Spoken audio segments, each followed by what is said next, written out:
Hola chicuelos y chicuelas, ¿qué tal? Voy a reaccionar a este video que no lo he visto y quiero ver de qué se trata. Quiero ver la experiencia de esta mujer, Samia Sharif.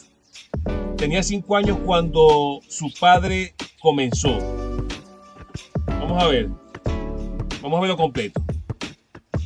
Vamos a ver qué pasa, vamos a ver qué pasa. 6 días después de que nació mi hijo, mi mamá entró al cuarto.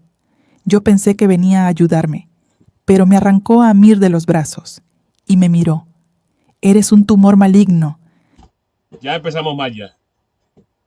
Ya empezamos mal. Siempre quise deshacerme de ti. Amir es mío ahora. Creí que nunca volvería a ver a mi hijo. Pero Amir no fue el único hijo que perdí. Y eso no fue lo peor que mi familia me hizo. Porque lo que ocurrió después del secuestro fue todavía peor. Solo que yo aún no lo sabía. Me llamo Samia Sharif. Nací en París en 1959. Familia argelina. Fundamentalista. De Argelia. Ya vienen cosas extrañas. Esa gente de por allá tiene unas costumbres muy peculiares. Casaron a los 16 años. Lo que voy La casaron a los 16 años. a contarte ocurrió durante la década negra en Argelia. 200.000 personas murieron. Terroristas degollaban en masa. Abdel, mi esposo, era un terrorista buscado. Bueno. No voy a contarte una historia de sumisión. Voy a contarte cómo escapé. Cómo usé el secreto que mi hija guardó durante 8 años. Cómo enfrenté a mi propia madre. Y cómo, al final, la libertad lo costó todo. Pero Lo que se viene fuerte. para que entiendas por qué mi mamá me odiaba tanto, Su mamá la odiaba. tengo que volver atrás, al día en que nací. Porque ese día, ella ya lo sabía, que yo era el tipo equivocado de hija. Esta historia está basada en los testimonios autobiográficos publicados por Samia Sharif en su libro Le Voile de la Peur. Algunos diálogos fueron adaptados con fines narrativos, sin alterar la esencia de los hechos descritos en la obra original. Yo no era la hija que mi mamá quería. Ella dejó eso claro desde el día en que nací. O sea, ella nació y ya al año, a los 8 meses, ya sabía que su mamá no la quería. A mis hermanos varones los trataban de una manera, a mí de otra. Cuando preguntaba por qué, ella siempre decía lo mismo. Mi esperanza es no volver a tener hijas. Lo decía mirándome. Cuando tenía 10 años, pedí seguir en la escuela. Mis amigas iban. Yo también quería ir. Mi mamá me miró. No eres niño. El día que tengas un pene, hablamos de escuela. ¿Escucharon? Ese día entendí algo, que ser mujer era un problema. Fue en esa época cuando empezó a vendarme el pecho. Yo tenía 10, 11 años. Mi cuerpo estaba cambiando. Para ella eso era peligroso. O sea, le estaba vendando su cuerpecito porque ya se estaba formando. Pero según ella, para su mamá, eso era peligroso. Había que esconderlo. Tu cuerpo es un riesgo. Debe ser vigilada. Prohibió la música francesa. Prohibió amistades. No podía salir sola. No podía reírme fuerte. Todo lo que hacía estaba mal. Todo lo que era estaba mal. Y mi padre estaba de acuerdo en todo. Un día, mi padre llegó hablando de un empleado suyo, Abdel, 32 años. 32 años. Trabajaba para él desde hacía años. Mi padre dijo que era un buen hombre, un hombre de familia. Yo tenía 16 años. No entendí por qué me estaba contando eso. 2 semanas después mi padre me llamó. Dijo que había hablado con Abdel, que habían llegado a un acuerdo. Yo me iba a casar. No me preguntaron si quería. No me preguntaron nada. Intenté hablar con mi mamá. Le dije que no quería casarme, que no conocía a Abdel. Ella me miró como si hubiera dicho una blasfemia. El matrimonio ya está arreglado. Tu padre ya dio su palabra. O sea, es un negocio, ¿eh? Toma esto, tú me das esto y cuadramos y ya, listo. Como si fuera un objeto, como si fuera una mesa, un televisor, algo así. ¡Qué maravilla! Yo pregunté, ¿y la mía? Se acercó y susurró solo para que yo la escuchara. La mujer no posee nada, ni siquiera su propia palabra. La mujer no posee nada. Están escuchando, feministas, el relato de esta mujer. En esos países, la mujer no posee nada. Su palabra vale cero, vale mierda, no vale nada. El día de la boda, vino un médico amigo de mi padre, Oncle Ali, Era testigo. Tenía que confirmar que yo era consentiente. Mi padre, mi madre y Abdel, todos mirándome. Oncle Ali preguntó, ¿eres consentiente? Lo miré. Luego miré a mi padre, luego a mi madre, y respondí, ¿yo parezco consentiente? Oncle Ali bajó la mirada. Escribió algo en el papel. Mi padre sonrió. En ese momento entendí que no importaba lo que yo dijera. La Por supuesto, la madre le dijo que la palabra no valía nada. Eso era puro protocolo, el tipo ese ahí. boda iba a suceder de todas formas. Mi padre firmó. Abdel firmó. Yo no firmé nada. Pero el documento tenía mi nombre, como si yo hubiera aceptado, como si yo hubiera elegido. Yo tenía 16 años. Abdel tenía 32. Después de la ceremonia, mi mamá me llevó a un cuarto. Me dio un vestido blanco y me miró de una manera que nunca antes había visto, como si me estuviera preparando para algo. No dijo qué iba a pasar esa noche, pero lo vi en sus ojos. Lo que importaba no era yo, era su honor. Y a la mañana El honor. ¿Qué honor? Dios mío, el apellido, eso es lo que importa. siguiente, alguien iba a exigir una prueba. Ya me está dando ya calentura ya me está dando rabia ya, con estas cosas que está diciendo esta mujer. Esa noche me llevaron a la casa de mi tío, la casa de la hermana de mi madre, una casa enorme, vacía. Abdel llegaría después. Mi tía Karima me acompañó hasta el cuarto. Me mostró dónde sería la noche de bodas. Y cuando Abdel llegó, ella salió. Nos dejó solos. Escuché la puerta cerrarse. Y en ese momento entendí que nadie iba a escucharme gritar. Lo que ocurrió esa noche, Pobre niña, pobre mujer. Lo que tienen que pasar esas mujeres de esos países del Medio Oriente es increíble. lo describí años después con 2 palabras que nunca quise usar. Tortura. Y Prácticamente, una tortura. otra palabra, que no voy a repetir aquí, pero tú la entiendes. Sangré, no por voluntad, por violencia. A la mañana siguiente mi tía entró al cuarto. No para preguntarme si estaba bien, sino para verificar. Antes me había dado instrucciones. Ya saben qué es esto, ¿no? Ya se imaginan qué es eso. Dijo que lo importante era demostrar mi virginidad, que debía colocar la camisola debajo de mí, para capturar la sangre. Tu madre está ansiosa por bailar con ese símbolo. Cuando Va a bailar con el símbolo. vio la sangre, sonrió. Tomó la camisola manchada, como si fuera un trofeo. Bravo, hija mía, llevo esto inmediatamente Bravo, hija mía, así que se hace. para que tu madre lo muestre. Salió sosteniéndolo con orgullo, y más tarde supe que mi madre bailó frente a todos los invitados. La danza Bailó frente a todos los invitados, con el pañito lleno de sangre, motivo de orgullo. Ahí están las otras mamás, las otras mujeres, sus amigas, familiares, no sé quién será. del honor salvado. Bailó hasta caer de agotamiento. En los días siguientes hubo un silencio extraño, como si nada hubiera pasado, como si esa noche no hubiera existido. Abdel salía a trabajar.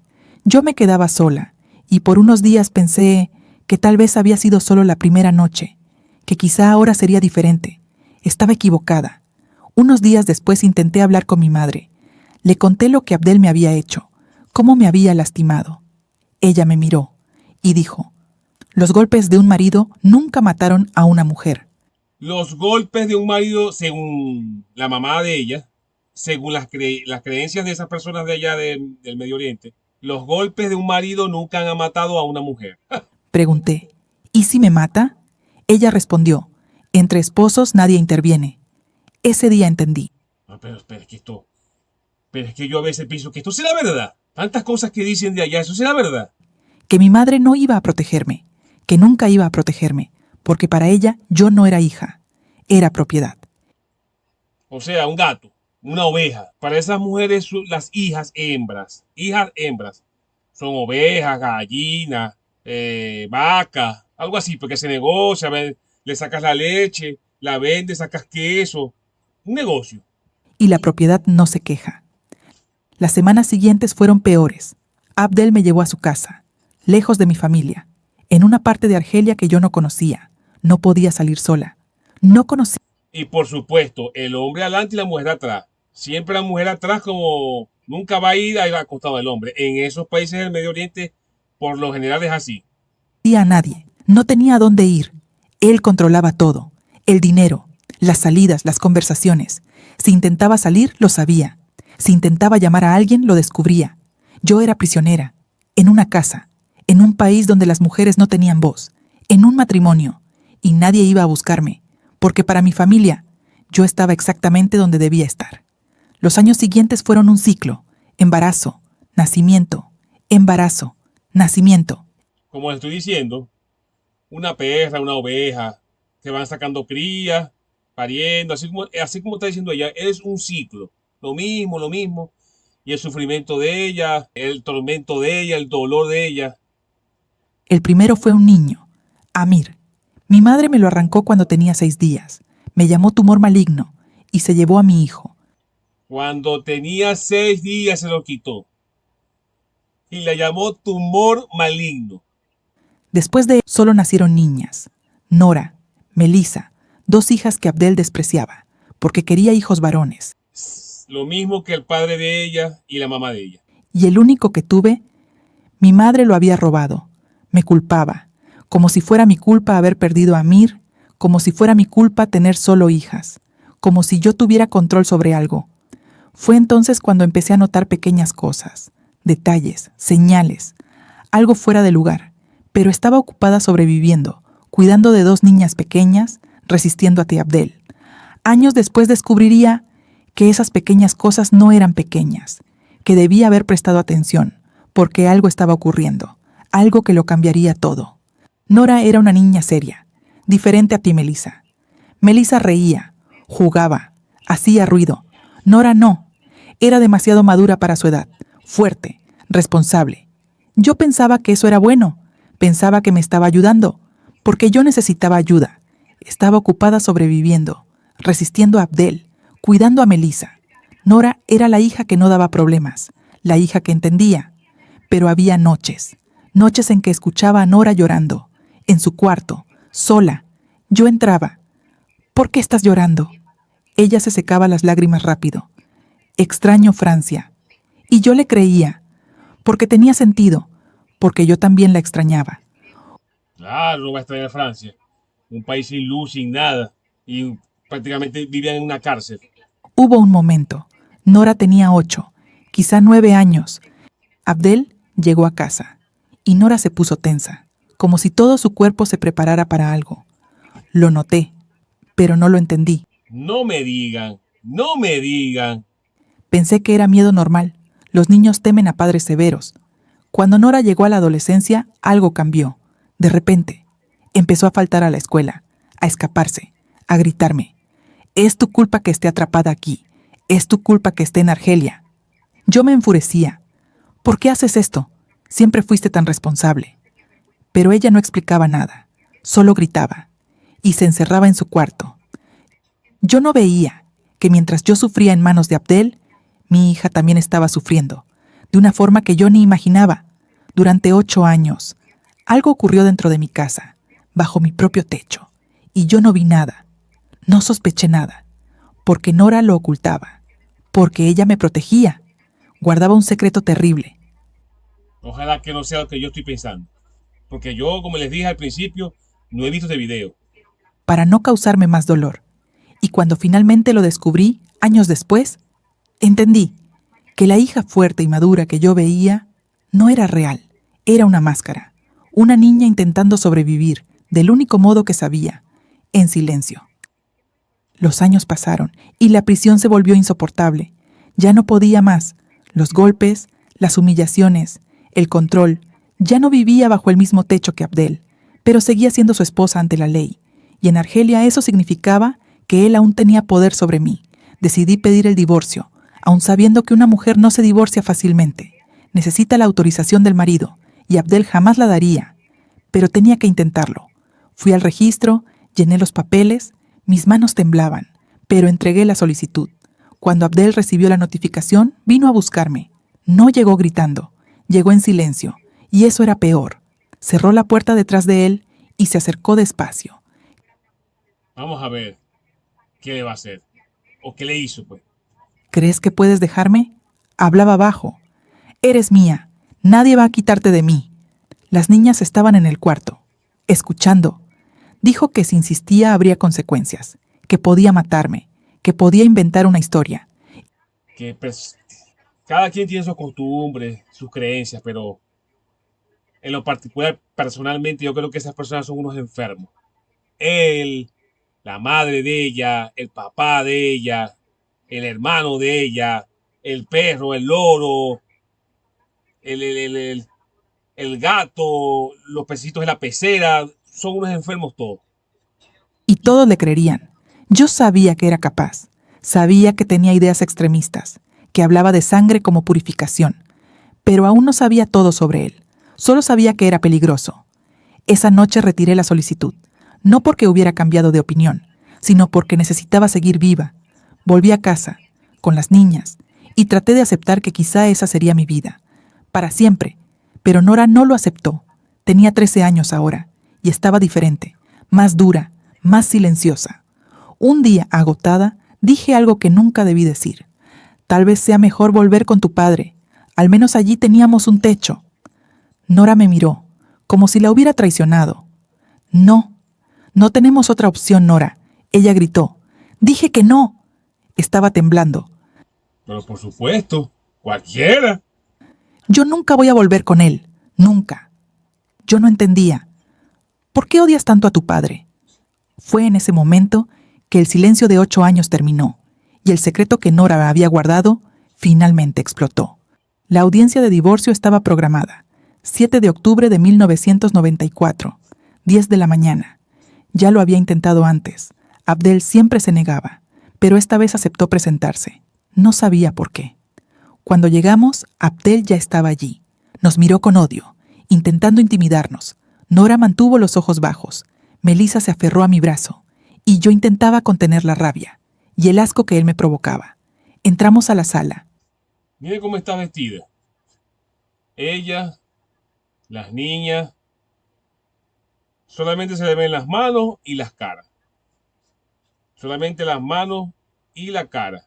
Y en otros países solamente se le ven los ojos. Feministas, ¿dónde están? ¿Dónde están que no las veo? En este país, Argelia, ahí se le ve la cara y las manos. En otros países, por lo menos en Irán, solamente los ojos, nada más. El juez nos llamó, y Abdel comenzó, insultándome, diciendo obscenidades sobre mí, sobre mi familia. Quiero todos los muebles, señor juez. Yo pagué todo en Francia. Aquí están las facturas. Hablaba con seguridad, como alguien que no pensaba ceder nada. Yo creía que se lo llevaría todo, porque Abdel nunca renunciaba a lo que podía obtener, nunca. Y entonces, algo ocurrió. Por un segundo, solo un segundo. Su mirada se cruzó con la de Nora y se detuvo. Guardó silencio. Se lo vuelvo a decir, no quiero, estoy pensando algo que no quiero pensar. Respiró y dijo algo que jamás esperé escuchar.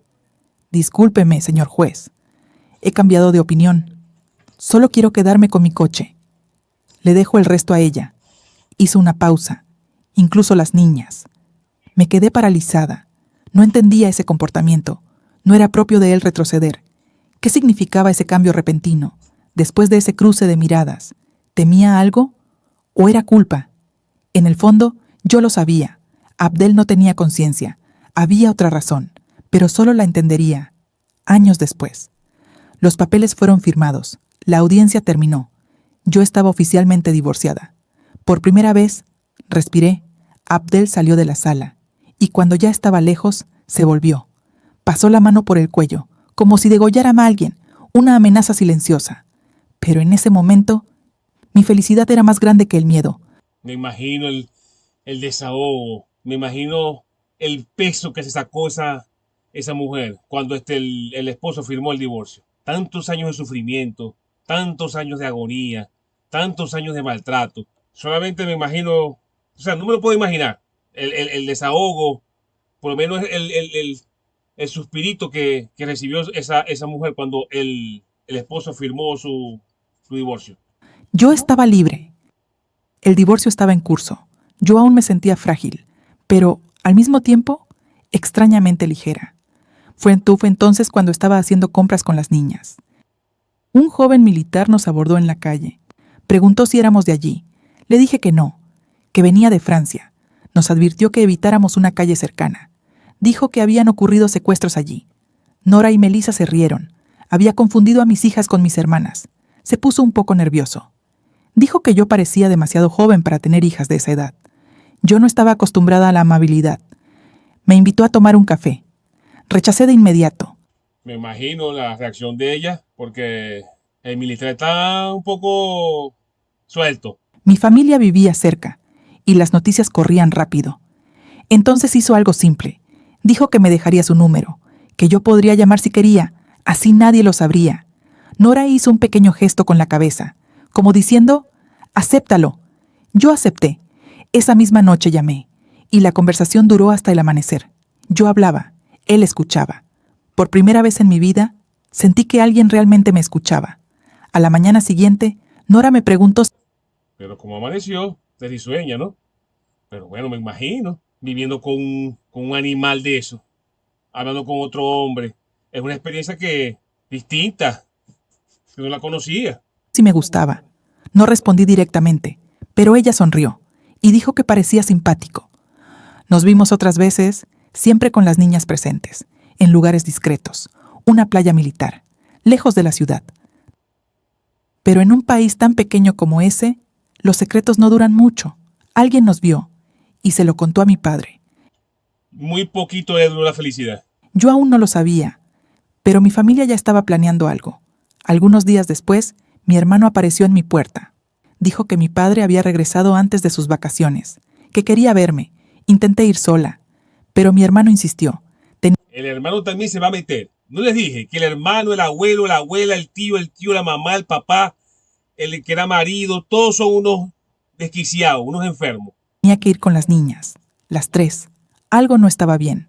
Antes de subir al coche, Melissa susurró que tenía miedo, que sentía que algo malo iba a pasar. Cuando llegamos, toda la familia estaba allí. Un silencio pesado. Melissa corrió hacia los brazos de su abuela y mi madre la empujó al suelo. Corrí para levantar a mi hija y me agarraron del cabello. Me arrastraron hasta un almacén de comida, frío, Ya empezó ya. Otra vez el calvario. húmedo, sin ventanas. Me arrojaron dentro. Después a las niñas, como ganado. La puerta se cerró. Quedamos encerradas. Las reglas eran simples. No salir, no lavarnos, un solo plato de comida para las tres. Y cada día me golpeaban frente a ellas. Decían que solo me liberarían si volvía con Abdel. Por favor. 2 o 3 días después, la puerta se abrió en una hora extraña. Entró mi madre, mi padre detrás. Nora intentó ponerse frente a mí. Melissa gritaba que nos dejaran en paz. Las empujaron a cada una hacia un rincón. Vi lo que mi padre sostenía. Tijeras, una cuchilla. En la mano de mi madre, una botella con un líquido marrón. Pensé que me iban a matar allí, delante de Yo también. Pensé que te iban a matar. mis hijas. Pero no era eso. Dijeron que iban a impedir que sedujeran a otros hombres, que me rasparían la cabeza. Mis hijas suplicaban llorando. Wow. Intenté calmarlas. Les dije que solo era cabello. Mi madre sostuvo mi cabeza como una prensa. Mi padre cortó, cada mechón cayendo al suelo. Luego pasó la cuchilla. Me lastimó el cuero cabelludo. Las tres llorábamos. Y entonces mi madre vertió aquel líquido sobre mi cráneo. Sentí que mi cabeza ardía. No. Esto se está poniendo cada vez peor. No. El dolor era insoportable. Grité. Nora y Melissa soplaban tratando de aliviar la quemadura. Feministas, vayan para el Medio Oriente. Allá las necesitan. Las feministas de aquí de Occidente. Vayan para allá a defender a las mujeres. Que allá sí necesitan el feminismo. Allá sí necesitan ayuda. Allá sí necesitan que le hacen la voz de todas las mujeres. Necesitan bastante apoyo. Antes de salir, mi madre dijo que mi cabello nunca volvería a crecer, que no seduciría a ningún hombre. Los días se arrastraban. Violencia, humillación. Les decían a las niñas que si querían salvarme, debían convencerme de volver con Abdel. 1 mes en ese agujero, hasta que ¡Un mes! decidí, íbamos a escapar, o morir intentándolo. Planeé la fuga para el momento en que nos llevaran al baño, cuando mi madre estuviera sola abriendo la puerta. Las tres juntas, empujar y correr. Melissa tenía miedo, pero aceptó. Nora dijo que podía contar con ella. Golpeé la puerta, pedí ir al baño. Mi madre abrió, y empujé con toda la fuerza que tenía. Tomé a Melissa de la mano. Nora se soltó de mi madre, que intentó retenerla. Bajamos las escaleras corriendo. Salimos a la calle. Corríamos como 3 fugitivas de una prisión, sin aliento, cegadas por la luz del día que no veíamos desde hacía un mes. Mi cráneo quemado ardía bajo el sol. Melissa quería detenerse. No sentía las piernas. Le dije que era normal. Yo quisiera saber dónde están las feministas que se viven todo el tiempo haciendo marchas, haciendo bailecitos, defendiendo a las mujeres, los derechos, los puestos de trabajo, que aquí en Occidente las maltratamos, que tienen puestos de trabajo con bajo sueldo. O sea, ¿qué dirán esas mujeres del Medio Oriente, de esos países? De Argelia, de Irak, de Irán. Sin moverse, pero teníamos que seguir. La gente se detenía. Nos miraban como si fuéramos extraterrestres. Algunos señalaban. Nora preguntó a dónde íbamos. A casa de Laila, la única persona en quien podía confiar. Toqué el timbre rezando para que estuviera en casa. La puerta se abrió. Laila se quedó horrorizada cuando nos reconoció. Había ido a casa de mis padres a buscarnos, y mi madre había mentido. Dijo que habíamos ido a encontrarnos con mi esposo en el extranjero. Laila nos dio baño, comida, seguridad. Dijo que conocía al comisario, que me llevaría allí. Las niñas se quedarían en su casa, seguras. Cuando llegamos a la comisaría, mi hermano Farid ya estaba allí, esperando. Otra vez. Gritó que yo era la prostituta que había atacado a nuestra madre. Laila La prostituta que había atacado a su madre. se puso delante de mí. El comisario escuchó y nos llamó a su oficina. Farid entró también. Dijo que yo era una mentirosa, que quería prostituirme, que quería vivir como las francesas.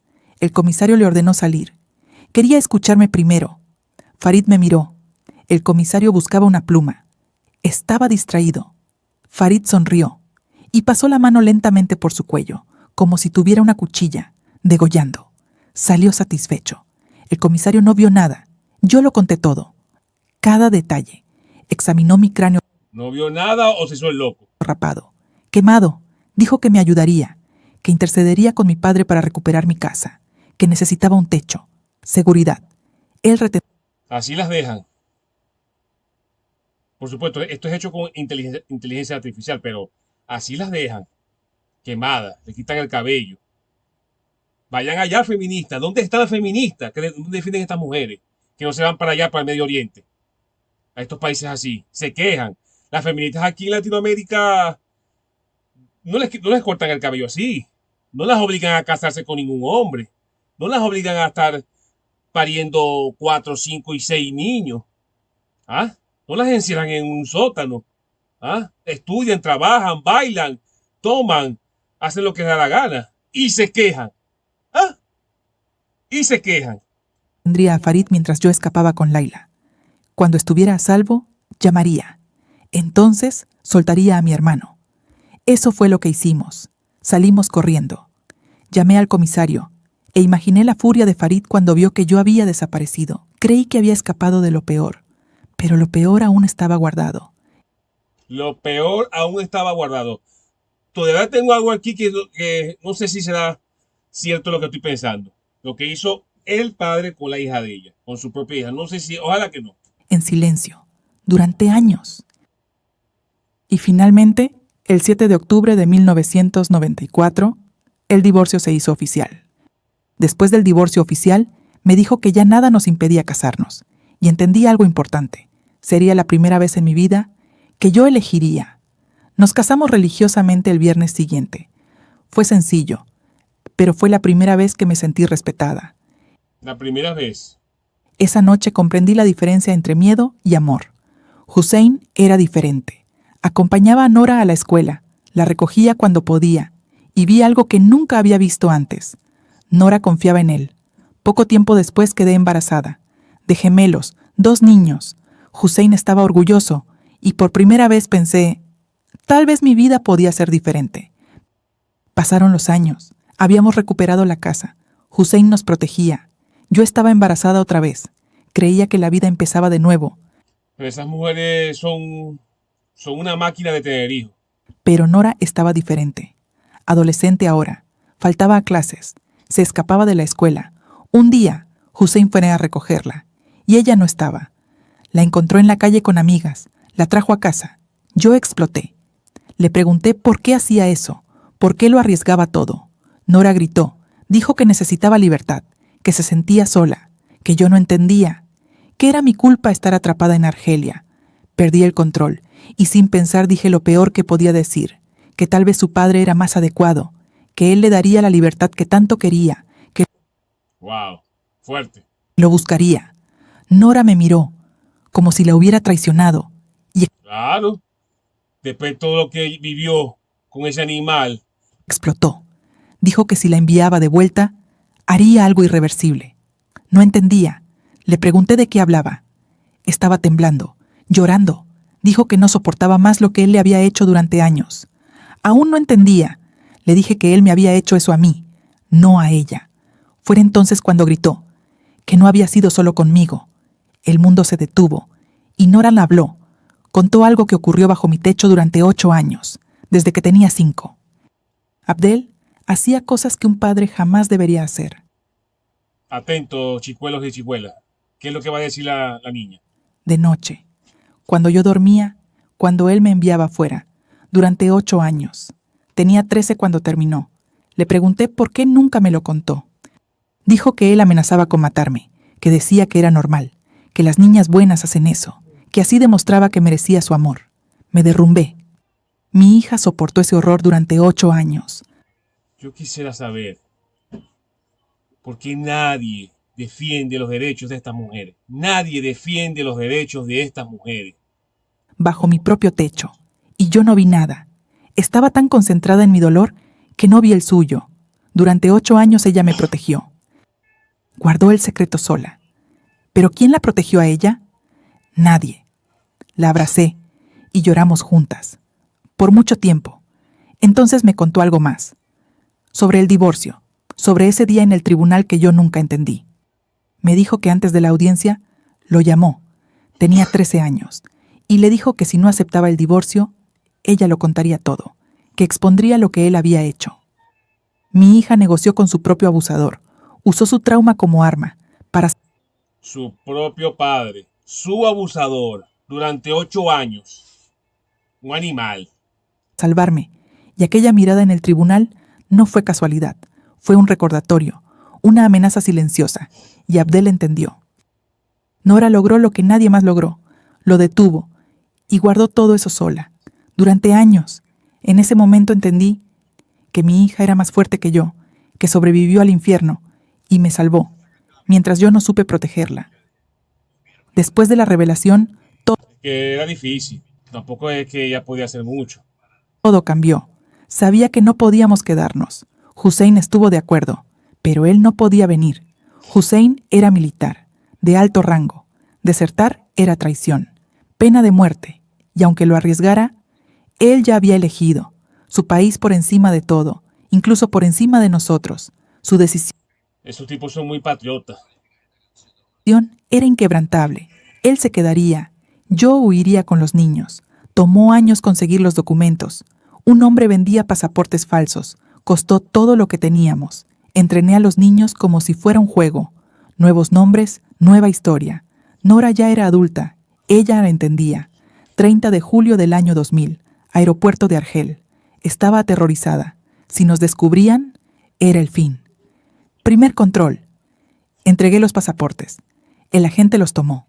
Los abrió despacio. Miró la foto. Me miró a mí. Otra vez la foto. ¿Lo notó? Pasó las páginas. Despacio. Muy despacio. Tecleó algo en la computadora. En ese momento me imagino no, o sea, no me quiero imaginar el corazón de esa señora y los niños, los nervios. Esperó. La computadora procesando. Miró a los niños. Demasiado callados. Demasiado callados. Eso podía llamar la atención. Yo contenía la respiración. Pensé que ahí terminaba todo. Y entonces selló los pasaportes. Nos hizo una seña. Uf, Que avanzáramos. Pero no había terminado. Segundo control. equipaje. Lo abrieron todo, todo. Revisaron cada cosa. Preguntaron a dónde íbamos. ¿Por cuánto tiempo? ¿Por qué? ¿Será foto real esta? No creo. Miraron a los niños otra vez. Siempre los niños. Les hicieron preguntas. Nora respondió. Tranquila, demasiado tranquila. ¿Sospecharon? Nos dejaron pasar. Tercer control, puerta de embarque. Último obstáculo. No es foto real. O tal vez no. El agente tomó los documentos. ¡Otro! Miró y llamó a otro agente. Mi corazón se detuvo. ¿Por qué lo llamó? ¿Qué vio? Hablaron en voz baja. Nos miraron, todos nos miraron. Pensé, es ahora que todo termina. El segundo agente devolvió los pasaportes. Buen viaje. Entramos al avión. Me senté. Me abroché el cinturón. Los niños a mi lado. El avión comenzó a moverse, rodando, tomando velocidad y despegó. Miré por la ventana, Argelia quedando atrás, cada vez más pequeña, desapareciendo, y por primera vez en años. Respiré.